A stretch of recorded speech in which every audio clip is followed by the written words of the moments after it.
Assalamualaikum warahmatullahi wabarakatuh. Perkenalkan, nama saya Rizka Kumala Bakti. Saya bekerja sejak tahun 2014 sebagai dosen di Departemen Ilmu Penyakit Mulut Fakultas Kedokteran Gigi Universitas Airlangga. Ilmu penyakit mulut merupakan salah satu cabang spesialistik di bidang ilmu kedokteran gigi yang berfokus pada penata laksanaan jaringan lunak rongga mulut yang bersifat membedah. Setelah menjalani pelatihan Applied Approach dan orientasi proses pembelajaran di departemen ini, saya ditugaskan untuk menjadi salah satu tim teaching mata kuliah penyakit mulut klinik di program studi pendidikan profesi dokter gigi atau dapat juga disebut sebagai kepaniteraan klinik yang mana peserta didiknya adalah para koas atau dokter gigi muda. Mata kuliah penyakit mulut klinik ini merupakan mata kuliah dengan proporsi terbesar yang saya miliki. Dengan capaian pembelajaran adalah mahasiswa mampu mengaplikasikan konsep teoritis dalam melakukan penata laksanaan berbagai macam kasus penyakit mulut sesuai dengan standar kompetensi dokter gigi umum yang meliputi identifikasi lesi varian normal mukosa mulut dan lesi non-terapi, kelainan mukosa mulut yang bersifat lokal sederhana atau kasus yang tidak melibatkan kelainan sistemik dan yang kompleks atau kasus yang melibatkan kelainan sistemik. Kompetensi mahasiswa profesi kedokteran gigi di bidang penyakit mulut adalah harus menguasai sekitar 190 macam diagnosis dengan tingkat kompetensi yang berbeda selama 8 minggu pelaksanaan program pendidikan profesi. Sehingga saya dan tim teaching berusaha menerapkan inovasi metode pembelajaran yang tepat dan efektif. Kepaniteraan klinik di ilmu penyakit mulut dilakukan secara bertahap, yaitu pembelajaran dengan simulasi skenario terlebih dahulu, dan ini dilakukan sebelum mahasiswa melakukan tata laksana pasien secara langsung di RSGM FKG Unair di pekan-pekan berikutnya. Lalu, simulasi skenario kasus ini merupakan pembelajaran yang bersifat student-centered learning yang dikombinasikan dengan problem-based learning, yang mana strategi ini merupakan spot diagnosis tanpa mereka mengetahui sebelumnya kasus yang akan ditemui pada tatap muka tersebut. Ini merupakan kasus apa? Bisa infeksi, bisa autoimun atau keganasan, sebagaimana dimaksudkan mahasiswa seperti menghadapi pasien baru di klinik. Beberapa kegiatan yang dilakukan mahasiswa pada kegiatan simulasi ini antara lain adalah diskusi mengenai skenario kasus yang diberikan, role play dengan pasien simulasi atau sesama mahasiswa, lalu penata laksanaan perawatan seperti pengaplikasian obat atau pengambilan spesimen pada pemeriksaan pada manekin, dan presentasi journal reading.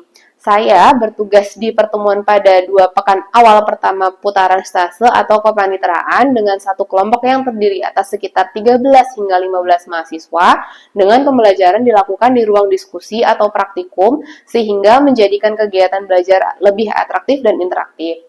Metode ini membuat mahasiswa lebih nyaman dan mudah untuk belajar karena selain dikondisikan seolah-olah mendapatkan pasien baru, namun juga lebih fokus dan terarah. Dalam menjalankan tugas yang diberikan, saya seringkali memilih simulasi skenario kelainan mukosa mulut yang merupakan kasus yang unik, yang jarang atau tidak biasa yang berasal dari publikasi jurnal ilmiah case report terbaru, ataupun kasus yang didapatkan dari Rumah Sakit Gigi dan Mulut FKG Unair. Selain itu, mereka juga mendapatkan kesempatan untuk belajar mempresentasikan kasus yang unik yang mungkin dari sudut pandang penegakan diagnosis, gambaran klinis, atau dari segi terapi. Metode belajar seperti ini juga baik untuk mendorong keberanian mahasiswa dalam berekspresi dan mengutarakan pendapat.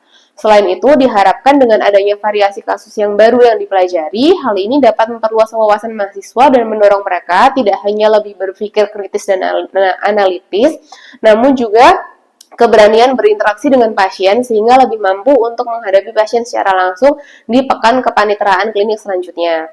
Evaluasi pembelajaran dari tatap muka ini dilakukan berdasarkan penilaian responsi terkait dengan skenario kasus yang diberikan dengan berdasar pada ketepatan diagnosis, hasil pemeriksaan fisik, rencana rujukan dan perawatan yang disusun dalam form atau borang rekam medis simulasi. Keterampilan pengisian rekam medis ini memiliki peran yang sama pentingnya dengan keterampilan lain seperti pemeriksaan klinis karena ini merupakan bagian dari etika pelayanan pasien di rumah sakit. Di akhir kepaniteraan klinik ilmu penyakit mulut, setelah mengikuti setiap tahap pembelajaran, termasuk penata laksanaan pasien di Rumah Sakit Gigi Mulut FKG Unair, evaluasi kemampuan tata laksana pasien oleh mahasiswa dilakukan dengan metode SOCA atau Student Objective Oral Case Analysis yang merupakan ujian lisan yang dirancang untuk menilai secara holistik kemampuan klinis, nalar diagnostik, dan pengambilan keputusan mahasiswa dalam menghadapi kasus penyakit mulut kompleks. Dalam pelaksanaan SOCA, mahasiswa diminta untuk menjelaskan mengenai kasus pasien yang mereka tangani, mulai dari anamnesis, pemeriksaan klinis, dan penunjang hingga diagnosis dan rencana terapi.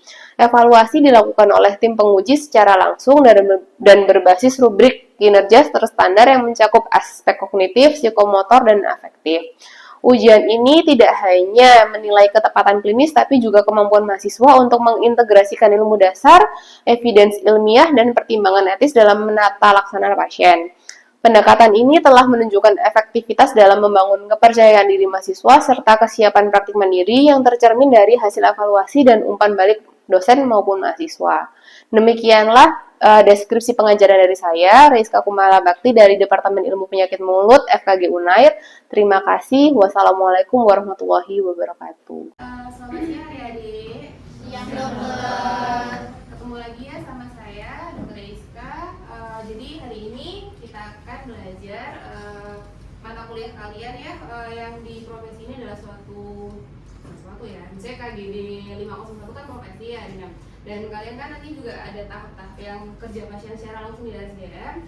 Nah, untuk awal dari ini kita belajar dulu secara simulasi kasus biar nanti tujuannya apa. Nanti pada akhirnya di klinik nanti kalian bisa melakukan tata laksana pasien secara langsung yang sesuai dengan standar kompetensi OPGI. Jadi sebelum kalian memang dilepas untuk langsung berhadapan dengan pasien, kita belajar secara simulasi terlebih dahulu. Oke, jadi apa yang akan kita pelajari atau apa yang harus kalian kuasai hari ini? Untuk di beberapa tatap muka ya, nanti kita akan belajar beberapa kasus, yang salah satunya dengan saya. Dan di sini kalian harus bisa menguasai 10 dari pertanyaan-pertanyaan berikut yang memang ini bisa dikatakan adalah suatu evaluasi ya, jadi atau standar untuk kalian bisa dinyatakan untuk bisa melakukan tata laksana pasien. Oke, bisa diresapi dulu kisi-kisi atau pertanyaan yang kira-kira apa aja yang nanti akan kalian harus selesaikan dan kalian buat laporannya nanti sebagai suatu responsi setelah melakukan tata laksana atau setelah kita diskusi ini ya. Oke, ini adalah kasusnya. Jadi laki-laki 48 tahun datang ke RSKGMP dengan keluhan sariawan pada pipi kanan bagian bawah. Sariawan munculnya sejak kurang lebih 4 bulan yang lalu dan tidak menyembuh dengan konsumsi antibiotik dan penggunaan obat kumur. Nah, sariawan semakin lama semakin membesar dan malah makin perih, dan pasien menyatakan menderita batuk sejak 10 bulan yang lalu. Lalu pasien juga merasakan adanya dahak yang berwarna kuning. Pasien juga merasa dalam 2 bulan terakhir suaranya menjadi serak. Lalu pernah juga mengalami batuk yang berdarah. Ada penurunan berat badan 6 kg dalam beberapa bulan terakhir. Terlebih setelah ada sariawan itu, pasiennya juga tidak enak untuk makan. Nah, pasiennya juga sering merasakan berkeringat di malam hari. Sehari-hari bekerja di pasar malam untuk berjualan sandal, lalu aktivitas paginya biasanya digunakan untuk membeli barang dagangan atau bekerja serambutan. Menggosok gigi 2 kali sehari saat mandi dan belum pernah sama sekali berotot gigi. Ibu ada riwayat hipertensi dan diabetes mellitus. Ayah memiliki kanker prostat, adiknya dalam pengobatan tuberkulosis, namun mengaku tidak ada kontak dengan pasien dalam 10 tahun terakhir. Lalu kakak iparnya pernah mendapatkan terapi obat anti tuberkulosis selama sekitar 15 tahun yang lalu. Lalu dari pemeriksaan ekstraoralnya bisa didapatkan kelenjar spermatogularisnya teraba, padat, kenyal, dan dapat digerakkan. Sedangkan intraoralnya sesuai dengan gambar ya. Ini adalah lesi yang dikeluhkan oleh pasien. Nah, menurut adik-adik kira-kira ini apa? Diagnosisnya apa? Bisa jawab? Boleh? Post-traumatic kronis. Oke, ada pendapat lain? Ya? Tapi bisa juga keganasan seperti SCC. SCC, squamous cell carcinoma. Ada yang lain ya jawabannya? Ada jawaban lain Kak? Boleh? Tapi riwayat TB kemungkinan TB dong. Oke, jadi kalau misalnya dari 3 opsi tadi ya, ada chronic rheumatic ulcer, lalu ada TB, lalu ada juga keganasan gitu kan. Kenapa kok di antara yang lain, misalnya tadi temannya bilang traumatik, terus yang satunya lagi bilang sebagai suatu keganasan, siapa namanya? Nadila. Nadila lebih prefer ke tuberkulosis. Ada yang bisa menjawab?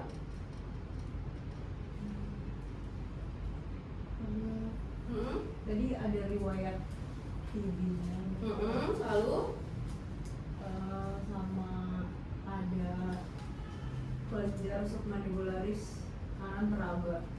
Jadi kemudian mungkin ada infeksi. Oke, kelenjar mandibulanya teraba. Tapi kalau misalnya dengan dari sudut pandang kelenjar getah bening ya, kalau misalnya kita ngomongin kelenjar mandibula, kira-kira kalau misalnya untuk mengeksklud atau tidak menyatakan sebagai suatu kondisi keganasan itu, kalau misalnya pada keganasan memang kelenjar getah beningnya gimana? Mungkin kelenjarnya keras dan tidak bisa digerakkan. Oke, nice ya. Jadi kalau misalnya kita mau membedakan antara keganasan sama TB gitu ya.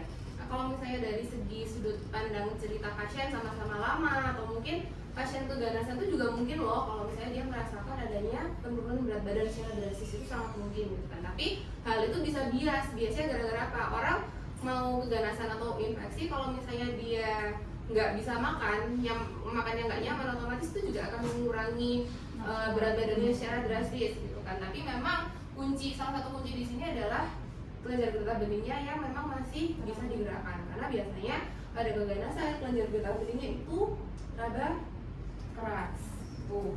Lalu kalau misalnya memang tadi juga bilangnya mungkin infeksi gitu ya, tapi kan pasiennya sudah pernah dapat antibiotik. Why? Kalau misalnya harusnya kan kalau misalnya logikanya kita mikir kalau infeksi kenapa kok dikasih antibiotik itu dia tidak bisa minum? Ada yang tahu jawabannya? Karakternya berbeda tuh. Nah, karakternya berbeda, ini gimana bedanya? Di bakteri TB itu intraseluler. Bakteri TB. Lebih tebal. Jadi lebih kebal. Terus ada pendapat lain kah? Mungkin antibiotiknya nggak sesuai dokumentasi. Oke, iya, ingat ya bahwa prinsip kalau misalnya kita ngomongin infeksi, walaupun itu adalah sama-sama infeksi bakteri misalnya, kan ada yang broad spectrum, ada yang narrow spectrum, ada yang aerob, ada yang anaerob, dan otomatis kita tidak bisa menggeneralisasi antibiotik yang kita berikan.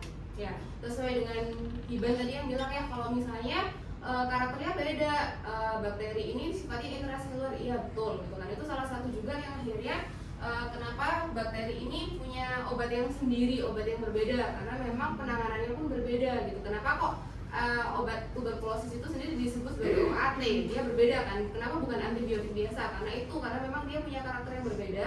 Otomatis cara kerja antibiotik yang bekerja untuk bakteri ini pun sifatnya berbeda. Ya, dari sini sudah cukup mengarah yang ke arah sudah tepat ya. Diagnosisnya memang kita mengarah ke ini adalah TB, gitu ya. Dan keywordnya tadi sebenarnya kalau memang harapannya kalau misalnya kita belajar dulu, pertama yang kita fokuskan adalah ke subjektifnya dulu. Sebenarnya ada beberapa subjektif yang mungkin belum terlalu banyak keluar, gitu kan. Jadi kalau misalnya kita baca lagi dari skenario-nya, jadi awal sariawan persisten ya. Kalau riwayatnya pasiennya merasa sariawannya lama, lalu habis itu di sini jangan lupa adalah keluhan batuk. Ya, pasiennya itu ada batuk sudah 10 bulan, lalu pasiennya juga suaranya serak. Walaupun jangan lupa bahwa pasien yang mengalami keganasan itu juga bisa mengalami suaranya serak. Misalnya kanker nasofaring, misalnya seperti itu. Ya, lalu di sini ada juga batuk berdarah, lalu keringat, lalu tadi sudah disebutkan ya kalau misalnya ada penurunan berat badan.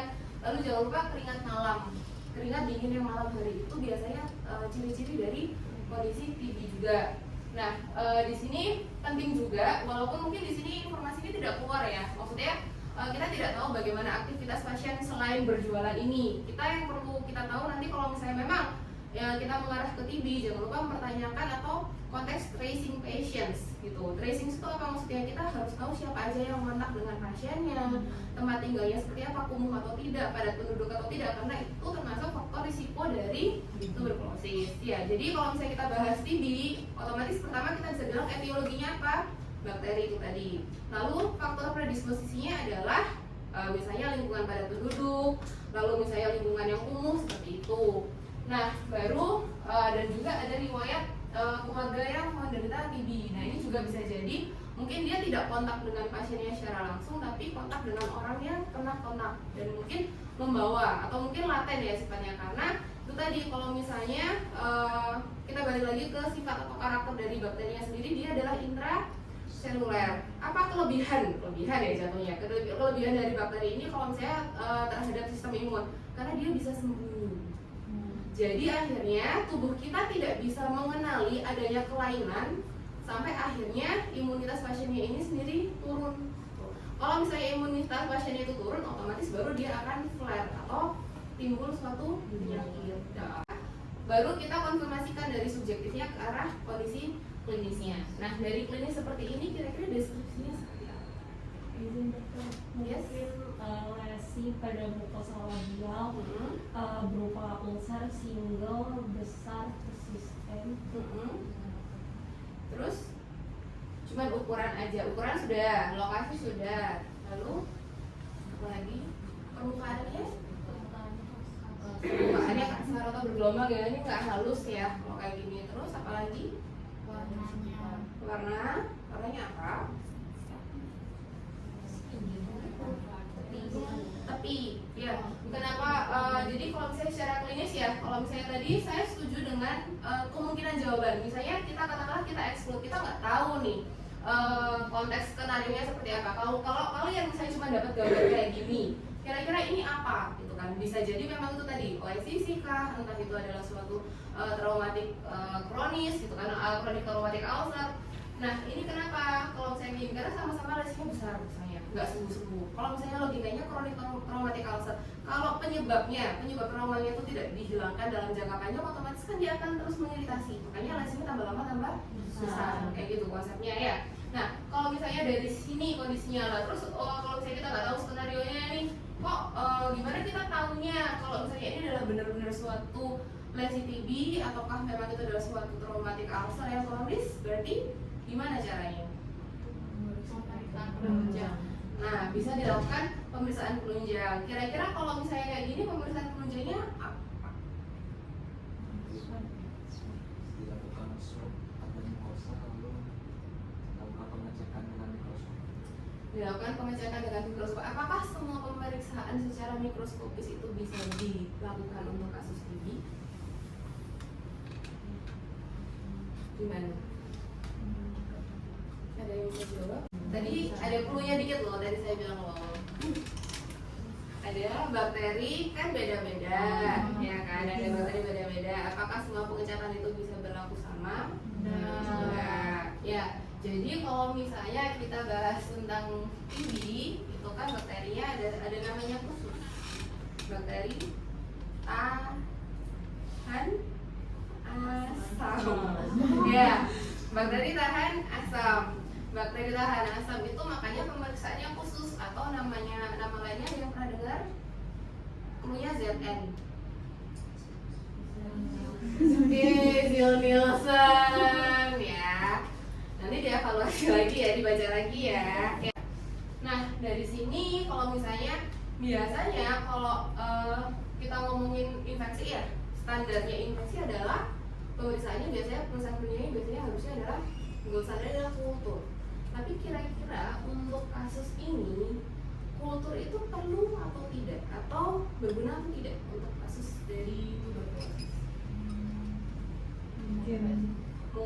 Mungkinnya kenapa? Jadi ingat ya, kalau misalnya yang spesial dari TB ini kenapa sih kok sering ya TB ini sering jadi kasus yang late diagnose? Kenapa? Karena tadi kita sudah sedikit bilang, tadi sudah bilang bahwa bakteri intraseluler imunnya susah untuk mengenali ketika dia tidak dikenali. Misalnya kalau kita nggak kenal, otomatis kita tidak akan tahu kalau itu adalah suatu yang merusak atau menyerang atau suatu patogen.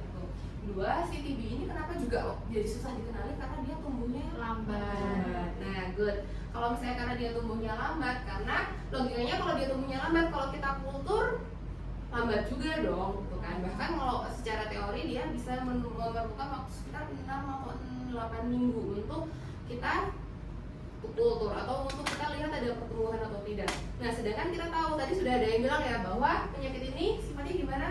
Menular. Kalau dia menular, terus habis itu tumbuhnya lama. Kalau misalnya kita baru memberikan obat setelah hasil kultur, kelamaan dong. Belum lagi nanti kalau misalnya kita nggak tahu apakah pasien ini dalam satu rumah itu crowded atau enggak. Kalau misalnya dia punya anak 3 gitu kan, bisa jadi nanti anaknya akan tertular, risikonya akan tinggi sekali dan itu akan membahayakan keluarganya.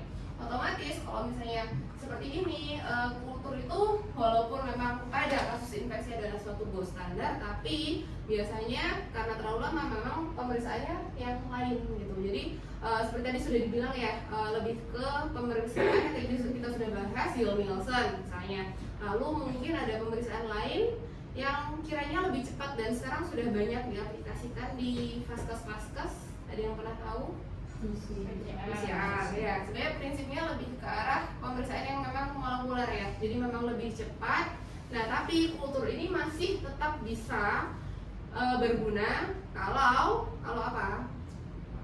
Yang sekarang lagi juga banyak dibahas atau sekarang masih ngetren, karena kita tahu ya TB ini Indonesia tuh termasuk kasusnya paling banyak loh sedunia, top 3 loh. Gimana? Kalau Lesnya nggak spesifik. Lesnya tidak spesifik. Lalu selain itu terkait dengan Research boleh, bisa jadikan research. Lalu apa lagi?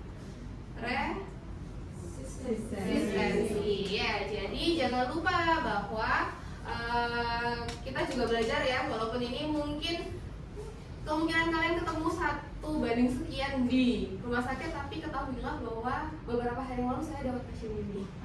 Ya, jadi dan ini dapat bukan yang ini ya, misalnya saya dapat pasien TB di RSGM ya. Dan itu jadi kalian jangan remehkan, mungkin senior kalian yang akan mendapatkan pengalaman itu. Jadi ada kasus TB ini tetap kalian perlu pelajari dan ingat bahwa ada kasus XDR dan MDR ya.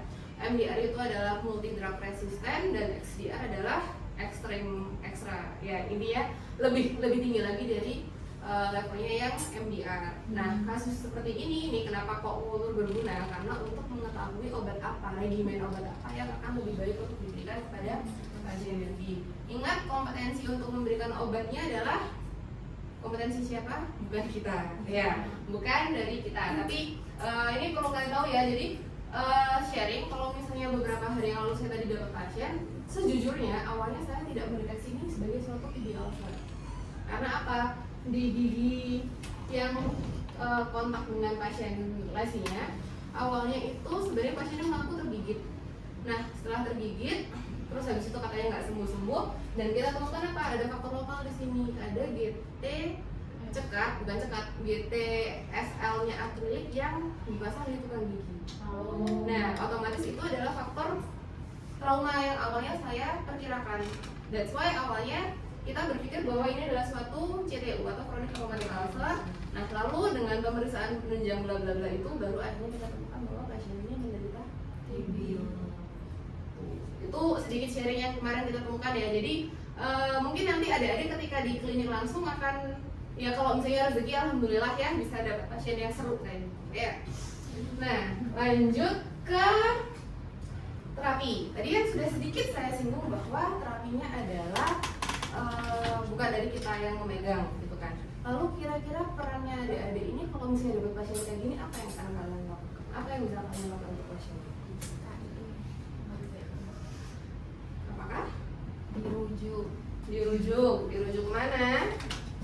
Ke spesialis paru. Lalu terus ini kalian apakan? Kira-kira kalian ada tindakan nggak? KIE kenapa KIE-nya? Apa yang penting untuk KIE kepada pasiennya terkait ini? Edukasi kebersihan. Penjagaan. Kenapa kok kita perlu menjaga, atau kenapa kok pasiennya perlu menjaga Biar infeksinya nggak makin prinsip dari terapi ya, kalau misalnya memang ada kita bahas tentang apapun ya, kita nggak peduli sekarang udah apakah itu memang TB kayak atau itu lupus kayak, maksudnya apapun penyebabnya, apapun kondisinya.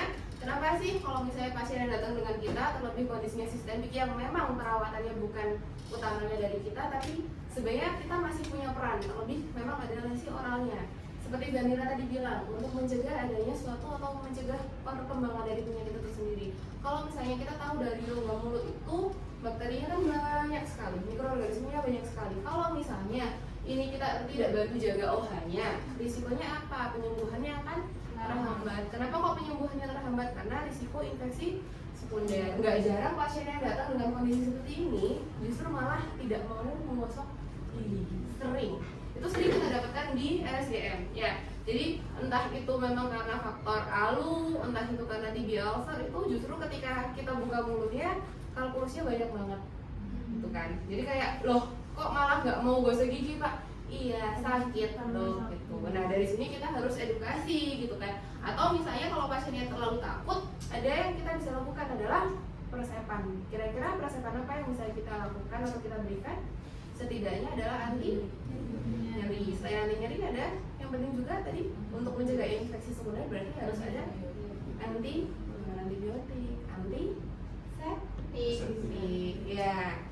Nanti diingat lagi ya beda antara antiseptik dan antibiotik. Ya, ingat ya kalau misalnya nanti apapun itu karena ada pasien apapun itu mungkin nanti ketika ujian profesi, ya kemungkinan akan tidak menutup kemungkinan akan ditanya apa sih bedanya antara antiseptik dengan antibiotik. Kalau memang antiseptik biasanya dia hanya reduce ya untuk kondisinya lebih ke stabilize dari kondisi OH-nya gitu. Sedangkan kalau memang kita berikan antibiotik tujuannya memang untuk membunuh atau menghilangkan infeksinya. Di sini masih ada yang mau ditanyakan atau mau dikonfirmasikan? Atau ada yang bisa satu orang jadi volunteer untuk menyimpulkan hasil diskusi kita hari ini? Setidaknya dari sudut pandang peran kita sebagai dokter gigi adalah ya peran kita adalah satu identifikasi atau membantu untuk deteksi gigi. Ya. Terus lalu kemudian dua kita bisa menjaga kesehatan mulut yang mana kalau misalnya pasien itu merasa bermasalah di rongga mulutnya itu bisa jadi lingkaran setan ya. Lingkaran setan di mana pasien seperti ini itu butuh nutrisi yang banyak.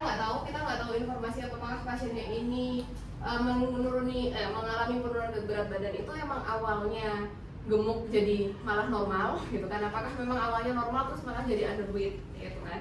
Nah, tapi untuk melawan infeksinya sendiri dia butuh nutrisi yang pasti. Ketika pasien itu tidak bisa makan, otomatis support nutrisinya juga akan terganggu atau terhambat.